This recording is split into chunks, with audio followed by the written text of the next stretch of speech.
번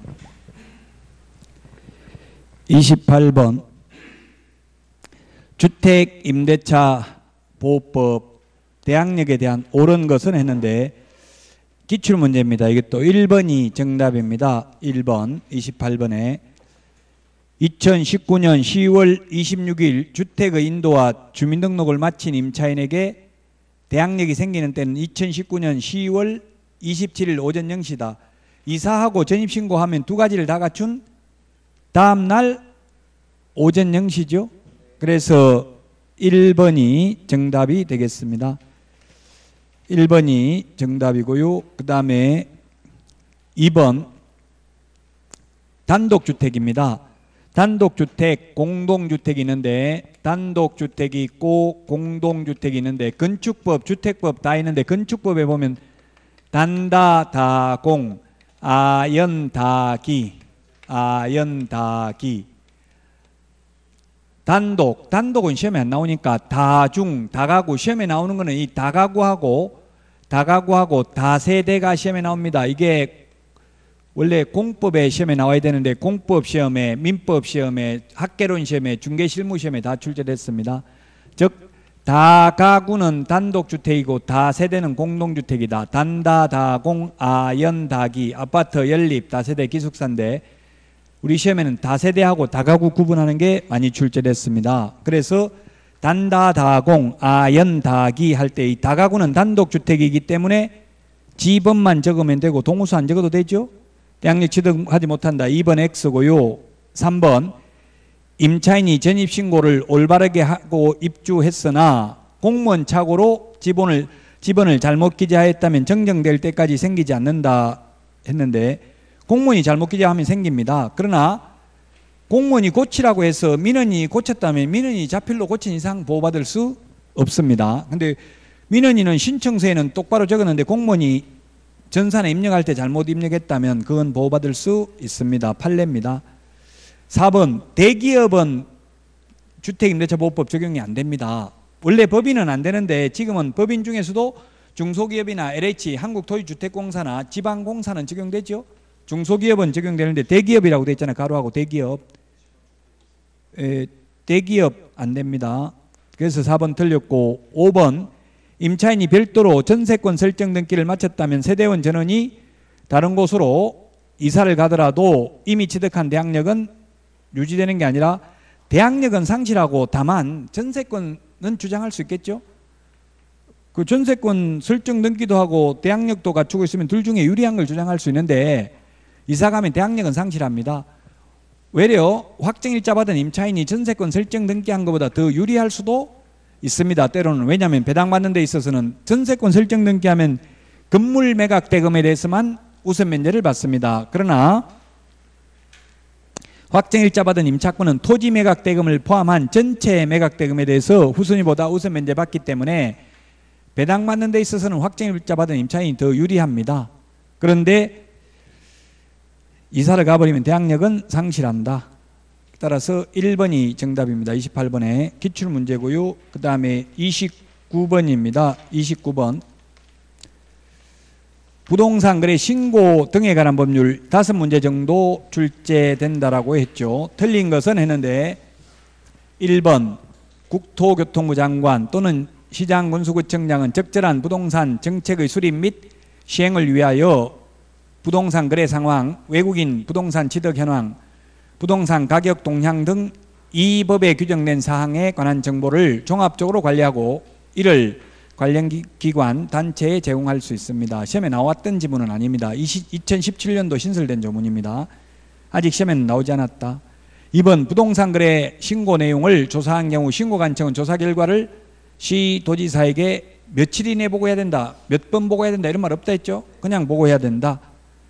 2번 시도지사는 보고 내용을 취합하여 매월 1회 국토교통부 장관에게 보고해야 됩니다. 1개월 이내가 아니라 매월 1회 국토교통부 장관에게 보고해야 되고요. 전자문서에 의한 보고나 부동산 정보체계에 입력하는 것도 가능합니다. 3번이 틀렸습니다. 1개월 이내가 아니라 매월 1회입니다. 4번 신고관청은 외국인 등이 대한민국 안의 부동산 등 취득에 따른 신고 내용을 매 분기 종료일로부터 1개월 이내에 시도지사에게 제출하여야 한다. 다만 특별자치시장은 직접 국토교통부 장관에게 제출해야 된다. 맞습니다. 5번 신고 내용을 제출받은 시도지사는 제출받은 날로부터 1개월 이내에 장관에게 제출해야 된다. 모두 1개월. 우리 핵심 비교정리 프린터 45번이었나요? 1개월이 45번에 동그라미 12번, 13번에 있습니다. 45번에 14번, 15번에 있습니다. 14번, 15번에 있다. 자, 그래서 3번이 답이고요. 그 다음에 30번입니다. 매수 신청 대리에 관한 설명으로 틀린 것은 했는데 매수 신청 대리 한 문제 출제됩니다. 경매도 한 문제 정도 출제되는데 오히려 경매보다는 매수 신청 대리가 더 공부하기가 쉽습니다. 자, 30번에 1번인데 모든 개업공개사는 소위 중개인은 매수 신청 대리인 등록할 수 없습니다. 법 7638호 부칙 제6조 2항의 규정에 의해서 등록한 것으로 보는 자를 편의상 중개인이라고 부르고 시험에 중개인이라는 표현은 나오지 않겠죠? 그래서 맞습니다. 중개인은 매수신청 대리인 등록이 안 된다는 취지입니다. 2번 공인중개사인 개업공개사는 매수신청 대리인으로 등록하지 않더라도 경매대상 부동산에 대한 권리분석 및 알선을 할 수 있다. 맞습니다. 권리분석이나 알선을 할 수 있습니다. 다만 민사집행법에 의한 경매부동산에 대한 매수신청 대리, 입찰 대리 하려면 매수신청 대리인 등록을 하고 지도감독을 받아야 됩니다. 지방법원장에게 등록하고. 그러나 권리분석이나 알선은 할 수 있습니다. 등록 안 해도. 그 다음에 3번 보수지급 시기는 매수신청인과 매수신청 대리인의 약정에 따르며 약정이 없는 때에는 매각대금 지급 기한일로 한다. 예, 대금 지급 기일에서 기한으로 바뀌었습니다. 기한일로 합니다. 4번 매수신청 대리인은 매수신청 대리 대상물의 권리관계, 경제적 가치, 매수인의 부담하여야 할 사항 등에 대하여 위임인에게 성실 정확하게 설명하고 등기사항 증명서 등 설명의 근거 자료를 제시해야 됩니다. 맞고 5번이 정답입니다. 임목에 관한 법률에 따른 임목은 중개상물이 될 수 있으나 매수신청 대리 대상물도 될 수 있습니다. 매수신청 대리 대상물하고 중개대상물하고 똑같습니다. 토지, 건축물, 임목, 광업재단, 공장재단 똑같습니다. 5번이 정답입니다. 31번 틀린 것은 했는데 매수신청 대리와 관련해서 틀린 것은 1번 매수신청인은 대법원 규칙이 정하는 바에 따라 집행법원이 정하는 금액과 방법에 맞는 보증을 집행관에게 제공해야 된다. 맞습니다. 보증금은 최저 매각가격의 10분의 1입니다. 2번 차순위 매수신고는 그 신고액이 최고가 매수신고액에서 그 보증금을 뺀 금액을 넘는 때에만 할 수 있습니다. 그래서 가령 최저 매각가격이 9천만 원인데 내가 1등을 하려고 1억을 써냈습니다. 그러면 옛날에는 자기가 써낸 금액, 응찰 금액, 입찰 금액의 10%를 보증금으로 냈는데 지금은 최저 매각 가격의 10%를 보증금으로 내면 되고 나머지 잔금이 9,100만 원 남았는데 그래서 차순위 매수 신고 2등을 하려면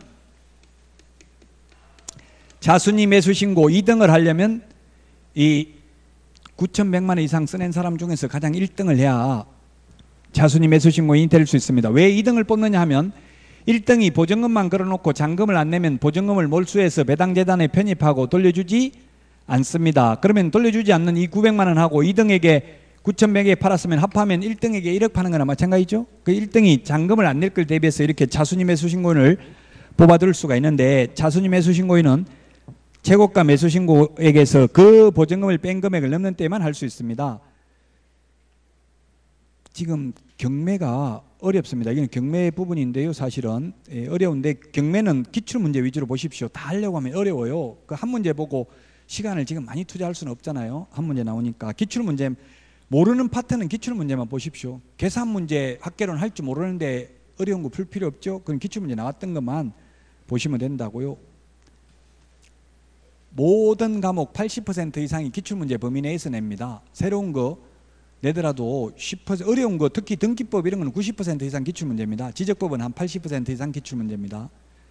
그래서 제가 출제하는 교수님들 여기 뭐 모군대 교수님도 있고 저 강원대 교수님도 계시고 말씀 들어보면 들어가면 교육시키는 게 기출문제 범위 내에서 내라. 신선하고 충격적인 거 냈다가 다 틀리면 네가 책임질래 이렇게 나온대요. 그래서 그런 거 신선한 걸 낼 수가 없는 게 또 작년에 시험 봤던 분들 50명이 시뮬레이션을 한다더라고. 들어와서 한번 시험 보고 난이도 체크를 해가지고 이게 난이도 조절은 빅데이터를 활용해서 통계학과 교수들 수학과 교수들이 한대요. 난이도 조절은 그 출제해 놓으면 이거 한 문제 어렵게 내면 몇 명이 떨어진다 이걸 다 통계를 내는 거예요. 빅데이터를 가지고. 그러니까 한 문제에 전국에 1000명씩 불합격자가 나오는데 한 문제에 1000명씩. 그러니까 올해 뭐 2만 명 뽑으려고 예상하면 요 정도 난이도로 하면 되겠다 이걸 다 정한다고요. 그럼 거의 뭐 오차 없이 거의 맞아 떨어진대요. 지금 협회에서 박용현 협회 회장께서 그 국토교통부 장관, 국토교통부 그 토지관리과장하고 이런 거 그 간담회 하더라고. 그 새로 오신 분, 새로 공무원이 왔나 보더라고. 그 좀 높은 분이 토지관리과장보다 좀 높은 분인데 뭐 토지관리관인가 뭐 이렇더라고. 관리관이라고 하던데 그분하고 간담회 하는데 이번에 박용현 회장님 그게 뭐냐면 선거 공약이 상대평가예요. 시험 상대평가로 만드는 거. 근데 걱정할 필요는 없어요. 국토부 저도 담당자하고 국토부 저도 서기관하고 지금 같이 그 박사과정 같이 졸업한 사람이 있어가지고 물어보니까 하더라도 최소한 5년 이상 유예기간을 둔대요. 당장 하는 게 아니고 주택관리사 내년부터 하는데 이거는 벌써 이미 5년 전에 결정이 된 거죠. 우리도 만약 상대평가 한다 하면 5년 후에 한다고 앞으로 5년 더 남았으니까 5년 동안 더 재수해도 돼요. 너무 심려치 마시라고. 당장 내년부터 한다. 인터넷에 보면 그런 분들 많아. 내년부터 당장 하는 거 아니냐. 올해 1차 합격하고 내년에 또 2차 하려고 하는데 이거 상대평가 하는 거 아니냐. 심려치 마시라고요. 연세 드신 어르신들은 5년 안에만 따면 됩니다. 이렇게 국토부에서 보도자료까지 발표했어요. 너무 걱정하지 마시라고. 자, 어쨌든 그래서 결론은 지금 오늘 문제가 거의 90% 이상이 기출문제 패턴입니다. 이 정도는 시험에 나올 수 있어요. 이 정도 난이도는. 어려운 것만 내지 않았습니다. 제가 작년에는 좀 어려운 거 냈는데 물론 어려운 것도 한 번 정도는 풀어볼 수 있지만 주된 내용을 다 어려운 것만 할 필요는 없다는 이야기. 한두 번 정도는 풀어볼 필요는 있는데 충격은 받아볼 필요 있죠. 점수 안 나오도록. 자, 답은 3번입니다. 공유물 지분이 경매되는 경우 공유자는 매각기일까지 보증금을 제공하더라도 최고가 매수 신고 가격과 같은 가격으로 채무자의 지분을 우선 매수하겠다는 신고를 할 수 없다 했는데 할 수 있습니다. 답입니다. 자, 그래서 A, B, C가 공유입니다. 공유 지분이 왜 그렇게 하냐면 만약에 B 지분이 경매에 넘어왔는데 지분만 팔아먹는 거는 다른 공유자 동의받을 필요 없잖아요. 이게 1억에 최저 매각 가격이 누가 이거 1억에 써냈습니다. 내가 1억에 낙찰받겠다 이렇게 하면 다른 공유자들이 가만히 있다가 그 가격에 내가 살게 이렇게 할 수 있다고요. 그러면 이 사람들한테 매수 기회를 먼저 주고 B는 차순위 매수 신고인으로 전락하게 됩니다. 그 이유는 모르는 사람끼리 공유해가지고 싸우는 것보다 평소 알고 있던 사람들끼리 가급적이면 공유를 하도록 허용하려는 취지입니다. 공유자 우선 매수 신고를 허용하는 거는. 그래서 경매해가지고 돈 벌었던 사람은 뭐 문중 땅 이런 거 만약에 공유 지분으로 되어 있는 땅 낙찰받아가지고 이거 분할 청구 소송하고 막 명도 소송 하고 막 이렇게 계속 괴롭혀가지고 비싼 가격으로 이 공유자들한테 팔아먹고 이렇게 해서 돈 벌었다는 이야기도 많이 있어요. 근데 그렇게 돈 번 사람도 있지만 잘못하면 또 힘들 수도 있어요. 자, 그래서 3번이 답이고요. 4번 차순위 매수 신고인은 매수인이 대금을 모두 지급하면 매수 책임이 없게 되며 즉시 매수 신청 보정을 돌려줄 것을 요구할 수 있다. 예, 맞습니다. 1등 한 사람 안 돌려주고 2등 한 사람만 안 돌려주고 나머지는 다 돈 돌려줍니다. 바로 2등도 차순위 매수 신고하면 안 돌려줍니다. 차순위 매수 신고 안 하면 돌려주죠. 차순위 매수 신고하면 왜 안 돌려주냐 하면 1등 한 사람이 나중에 돈 안 내면 2등한테 기회 주려고 돈을 안 돌려줍니다. 그래서 실무적으로 보면 차순위 매수 신고를 할 실익이 없습니다. 2등 해봐야 좋은 물건은 기회가 돌아오지 않습니다. 예, 그래서 4번도 맞고 5번은 임차주택, 임차인의 우선 매수신고에 따라 임차인을 차순위 매수신고로 보게 되는 경우 매수신청 대리인은 그 차순위 매수신고인의 지위를 포기할 수 있다. 예, 차순위 매수신고인의 지위를 포기할 수 있습니다.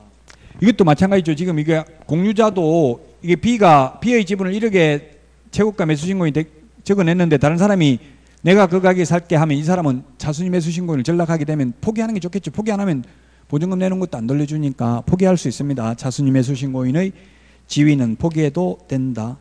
답 3번입니다. 32번 교육제도 시험에 반드시 한 문제 나옵니다. 53번에 있습니다. 핵심 비교 정리 프린트 53번. 53번에 있는데요. 한 문제 반드시 시험에 출제됩니다. 교육제도. 1번 실무교육 내용은 개업공개사 및 소속공개사의 직무수행에 필요한 법률 지식 메모하십시오. 법률 지식, 부동산 중개 및 경영실무 지급윤리입니다. 실무교육은 법률 지식이고 연수교육은 법제도의 변경사항입니다. 연수교육은 법제도 변경사항, 요것만 차이 나고 나머지는 똑같습니다. 실무교육 시간 28시간 이상 32시간 이하고요. 직무교육의 내용은 중개보존의 직무에 필요한 지급윤리 등이고 교육시간은 3시간 이상 4시간 이하고요. 4번 연수교육의 내용은 부동산 중개 관련 법제도의 변경사항, 부동산 중개 및 경영실무 지급윤리 등이고 교육시간은 12시간 이상 16시간 이하입니다. 예, 법제도의 변경사항 메모하십시오. 동그라미 4번.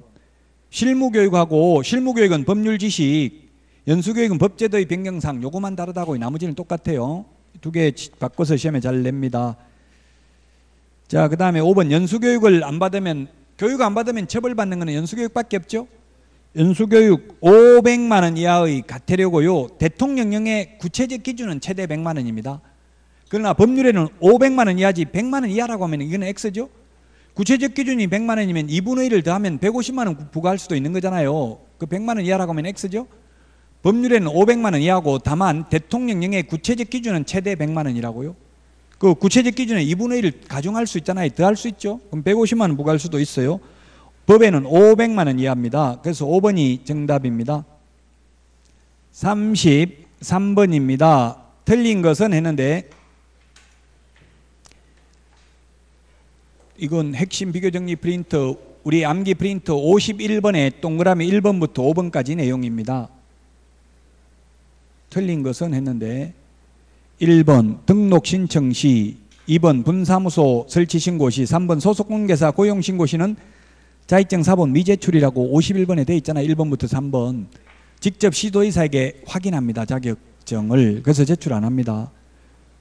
그러면 4번, 4번도 제출 안 해야 되는 거 아니냐 하는데 4번은 제출한다고 51번에 4번 돼 있어요. 입법의 불비. 제가 이 4번은 왜 제출해야 됩니까? 물으니까 국토부 공문이 이거는 왜 빠졌지? 이렇게 하더라고요. 바꾸면서 이거는 빠져버렸나 봐요. 그래서 이건 제출해야 됩니다. 입법의 불비지만 어쨌든 제출해야 됩니다. 4번은. 5번은 사무소 이전 신고할 때는 등록증 원본 반납하고 옮겨간 지역의 시장 군수구청장으로부터 새로 받아야 돼. 등록증 원본 반납하는 거예요. 원본 반납해야 되죠. 서울 종로구에 있다가 대전 유성구로 옮기면 종로구청장이 준 거 반납하고 유성구청장한테 다시 받아야 되잖아요. 그래서 원본 제출하는 거 맞고 답 4번입니다. 핵심 비교정리 프린트 51번에 동그라미 4번에 나와 있습니다. 34번입니다. 틀린 것은 했는데 1번 부정한 방법으로 자격을 취득한 경우 그 자격을 취소해야 한다. 맞습니다. 자격 취소 사유 우리 그 핵심 비교 정리 프린터는 자격 취소 사유가 18번에 있네요. 18번에 부양지역 이렇게 암기를 했습니다. 부양지역. 거짓 부정한 방법으로 자격을 취득한 경우, 자격증 양도되어 한 경우, 자격정지기간 중에 업무하거나 자격정지기간 중에 이중 소속이 되는 경우 이 법에 의해서 징역형을 선고받은 경우 자격을 취소해야 된다. 그래서 1번 맞습니다. 2번 부정한 방법으로 등록하면 등록을 취소해야 됩니다. 3번 거짓 부정한 방법으로 지정받은 경우 지정을 취소할 수 있습니다. 4번 거래정보사업자는 개업 공개사로부터 공개를 의뢰받은 중개사물의 정보에 한하여 이를 정보망에 공개하여야 하며 의뢰받은 내용과 다르게 정보를 공개하거나 어떠한 방법으로든지 개업 공개사에 따라 정보를 차별적으로 공개되도록 하였으면 그 지정을 취소할 수 있다. 예, 맞는데 우리 핵심 비교 정리 프린트는 8번에 보면 8번에 동그라미 3번에 뭐라고 해놨냐면 정보 아닌 정보 이렇게만 적어놨어요. 정보 아닌 정보를 이렇게 길게 풀어서 하면은 지금 34번에 동그라미 4번처럼 이렇게 길게 할 수 있는 걸 줄여놓은 거예요. 즉 정보 아닌 정보라는 것은 개업공개사로부터 의뢰받은 정보가 아닌 정보를 공개한 경우이거나 개업공개사에 따라 정보를 차별적으로 공개하면 1년 이하의 징역이나 1,000만 원 이하의 벌금 그리고 지정을 취소할 수 있다는 이야기죠. 그러니까 어떤 분들 인터넷에 그런 거 많이 적어놨더라고. 이거 암기 프린트 보면 무슨 말인지 하나도 모르겠다. 무슨 말인지는 지금 알도록 자꾸 공부를 해놔야 되고 암기하는 거는 나중에 시험장에 가서 해도 됩니다. 무슨 말인지는 자꾸 찾아봐야 돼요. 지금 어떻게 수험생들은 맨날 하는 질문이 어떻게 공부하면 되냐 이런 걸 물어요. 합격생들은 그런 거 묻지 않아요. 공부를 해보면 내 스스로 어떻게 되는지를 알게 돼요. 안 해보고 자꾸 방법만 묻고 교과서를 봐야 기본서를 봐야 되냐 문제풀이 봐야 되냐 모의고사 봐야 되냐 그건 답이 없어요. 내가 뭘 공부를 해보면 스스로 느껴야 돼요. 남이 하라는 대로 제가 그렇게 물으면 제가 죽으라 하면 죽을 겁니까? 이렇게 역으로 질문해봐요. 그럼 내가 파악해야 돼. 남을 이게 아무리 스타 강사고 유능한 강사라도 그 메가스터디의 그 회장 그분 강의하는 걸 강연하는 걸 제가 많이 유튜브에서 들어봤는데 30%를 넘을 수 없대요. 아무리 스타 강사라도 본인이 안 하면 아무리 스타 강사가 가르쳐도 소용없다는 이야기예요. 70%는 수험생의 역할이고요. 강사가 할 수 있는 일은 30%를 넘지 않는데요. 그러니까 여러분들이 해봐야 돼. 일단 안 해보고 자꾸 어떻게 하면 되냐 그걸 묻지 말고 해보면 방법이 보입니다. 코피 터질 때까지 한번 해보세요. 그리고 나도 방법이 안 보이면 그때 물으시라고요. 5번이 틀렸습니다. 개업 공인중개사는 부동산 거래 정보망에 중개사물에 관한 정보를 거짓으로 공개하면 업무정지입니다. 거짓 정보 공개하면. 우리 거짓 부정이라는 말도 전부 다 54번에 보면은 거짓 부정이라는 말도 정리해놨죠. 핵심 비교 정리 프린트 55번에 있네요. 55번에 보면 21개 있습니다. 21개. 거기에 보니까 거짓 정보 공개가 어디에 있습니까? 동그라미 6번, 동그라미 7번에 있잖아요. 거래정보사업자가 거짓 정보 공개하면 지정 취소 할 수 있고 플러스 1년 이하의 징역이나 1.1이 무슨 말이라고 이게 1년 이하의 징역이나 1,000만 원 이하의 벌금. 동그라미 6번. 동그라미 7번에 보니까 거짓 정보 공개한 개업공개사는 업무정지죠. 업무정지인데 등록 취소할 수 있다 해서 5번이 답입니다. 그래서 5번이 답이고요. 35번 분묘기지권 타당성이 없는 것 했는데 분묘기지권하고 장사 등에 관한 법률하고 합해서 한 문제 정도 출제됩니다. 오늘 인터넷에 보니까 어떤 분이 분묘 면적이 얼마입니까? 이렇게 하던데 분묘 면적은 뭡니까? 개인 묘지는 30제곱미터 이하고 가족 종중 문중 묘지 안의 분묘 1기의 점유 면적은 10제곱미터고 합장은 15제곱미터를 초과해서는 아니 됩니다. 근데 장사 등에 관한 법률에서는 면적 제한이 없습니다. 장사 등에 관한 법률에서는 분묘기지권은 분묘기지에 한하는 게 아니라 분묘기지라는 게 이 봉분의 기재 부분입니다. 분묘기지에 한하는 게 아니라 분묘기지 주위의 공지를 포함하는 지역까지 미치며 상석, 비석, 그 다음에 봉분 뒤에 있는 사성이 있는데 이 사성까지 분묘기지권의 효력이 미친다 안 미친다? 미쳐요 안 미쳐요? 미친다고요? 판례에 보면 뭐라고 되어 있냐면 반드시 미치는 것은 아니다 이렇게 되어 있어요. 사성까지 반드시 미치는 것은 아니다 이렇게 되어 있다고요. 근데 어떤 문제에는 보면 미치지 않는다 이렇게 해놓고 그걸 오라고 해놨어요. 오가 아닙니다. 반드시 미치지 않는다 이 말은 미칠 수도 있고 안 미칠 수도 있고 개별적인 분묘를 보고 사회 통념상 판단해야 되는 거지 단정적으로 미친다 안 미친다 말할 수 없다는 뜻이에요. 그 분묘기지권은 면적이 얼마라고 딱 말할 수 없다 이 말이에요. 사회 통념상 사선까지 미칠 수도 있고 안 미칠 수도 있고 이 뜻이라고요. 어떤 분들은 인터넷에 올린 거 보니까 미치지 않는다 이렇게 해놨는데 미치는 것은 아니다. 이 말은 반드시 미칠 수도 있고 안 미칠 수도 있고 사회 통념상 판단해야 된다. 다만 장사 등에 관한 법률 시행된 이후에 분묘 1기의 점유 면적은 가족묘지 등은 10제곱미터, 합장은 15제곱미터, 개인묘지는 15제곱미터 이하입니다. 이거 출제해서 15제곱미터 대신에 20제곱미터 X 이렇게 기출문제 출제했습니다. 기출문제 한 번이라도 출제된 거 위주로 보시라고요. 한 번도 안 나온 거는 신선하고 충격적인 거는 제가 학위 논문 쓸 때는 신선하고 충격적인 거 쓰면 점수 잘 줘요. 근데 논문에다가 제가 판례어 하면 이렇게 하니까 다 엄청나게 욕하더라고요. 근데 우리 시험에서는 판례나 이미 나왔던 거 위주로 나온다고 신선하고 충격적인 게 나오는 게 아니고요. 자, 그래서 35번 보겠습니다. 틀린 것, 이 말이죠. 틀린 것. 기역은 분묘를 설치하면서 평장을 하여 외부에서 분묘를 인식할 수 없는 경우에는 분묘기지권 취득하지 못합니다. 봉분이 있어야 되죠. 그래서 기역은 맞고요. 니은은 분묘기지권 범위 내라 할지라도 새로운 분묘를 신설할 권능은 인정되지 않는다. 쌍분이나 단분 형태로 맞습니다. 디귿은 타인의 토지에 분묘를 설치한 자는 분묘 기지를 소유의 여사로 점유한 것으로 추정된다. 예, 타주점유입니다. X입니다. 따라서 분묘 기지권을 시효취득하는 거지 소유권을 시효취득하는 건 아니죠. 틀렸습니다. 디귿은. 리얼은 분묘 기지권은 지상권에 유사한 물건이며 지상권의 최단기 존속기간 적용되는 게 아니라 영구 무한히 존속됩니다. 봉제사하고 관리하는 한. 틀렸습니다. 미음 2001년 1월 13일 장사법 시행 당시 아직 20년 시효기간이 경과하지 아니한 분묘의 경우에는 법적 규범의 효력을 상실한 분묘기지권의 시효취득에 관한 종전 관습을 가지고 분묘기지권의 시효취득을 주장할 수 없다. 이게 대법원 소수 의견입니다. 다수 의견은 주장할 수 있다. 즉 이게 무슨 말이냐면 2001년 1월 13일 현재는 20년이 안 지났지만 즉 1998년도 설치했으면 2001년 1월 13일 현재는 20년이 안 지났잖아요. 근데 지금은 20년 지났죠? 그럼 분묘기지권 인정된다 이 말이에요. 이게 대법원 판례예요. 해설액 사건 번호 적어놨으니까 한번 찾아 들어가 보세요. 판결문을. 틀렸습니다. 미음. 비업은 토지 소유자의 승낙 없이 분묘를 설치하고 평온공연하게 20년간 분묘의 묘지를 점유하였으나 시효 완성에 따른 등기는 하지 않은 경우 분묘기지권 시효 취득하지 못한다. 분묘기지권은 등기하지 않죠. 등기 안 해도 20년 지나면 시효 취득합니다. 시효 취득한 경우는 무상지료가 원칙입니다. 그래서 틀렸습니다. 답 3번이고요. 시효 분묘기지권을 시효 취득하는 경우 원칙적으로 지료를 지급할 필요가 없습니다. 시효 취득 아닌 경우는 지료를 지급해야 됩니다.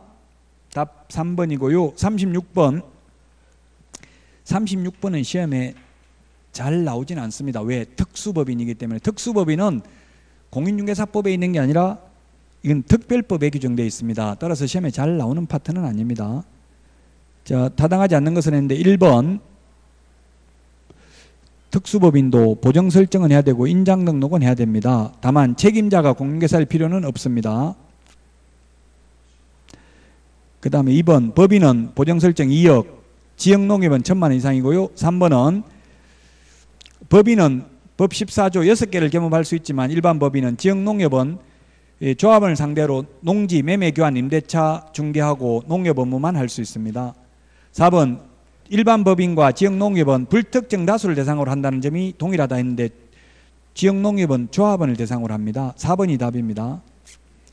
5번 중개법인은 법정 중개상물, 매매, 교환, 임대차 그 밖의 권리의 덕질 병행에 관한 행위를 대상으로 하지만 지역농협은 농지, 매매, 교환, 임대차를 대상으로 한다. 맞습니다. 답 4번인데 시험에는 잘 안 나온다. 특수법인에 대해서는 40문제 다 시험에 잘 나온 것만 내진 않아요. 한 4문제 정도는 약간 사이드에 있는 게 나올 수는 있어요. 자, 37번 부동산 거래 신고 등에 관한 법률입니다. 1번이 틀렸네요. 국토교통부 장관에게 제출하는 게 아니라 시장 군수구청장에게 허가신청서 제출합니다. 이게 감정평가사 시험에도 나왔어요. 허가권자와 허가구역 지정권자. 허가구역 지정권자는 국토교통부 장관 또는 시도지사고 허가권자는 시장군수구청장이죠. 그걸 묻는 거예요. 그래서 1번 국토교통부 장관이 아니라 시장군수구청장이 되겠습니다. 2번 허가권자는 허가 신청을 받으면 15일 이내에 허가 또는 불허가 처분을 하고 허가증을 발급하거나 불허가 처분 사유를 서면으로 알려야 됩니다. 15일 이내입니다. 우리 핵심 비교 정리 프린트 49번인가 보면 15일 정리가 되어 있죠. 49번. 네, 49번에 동그라미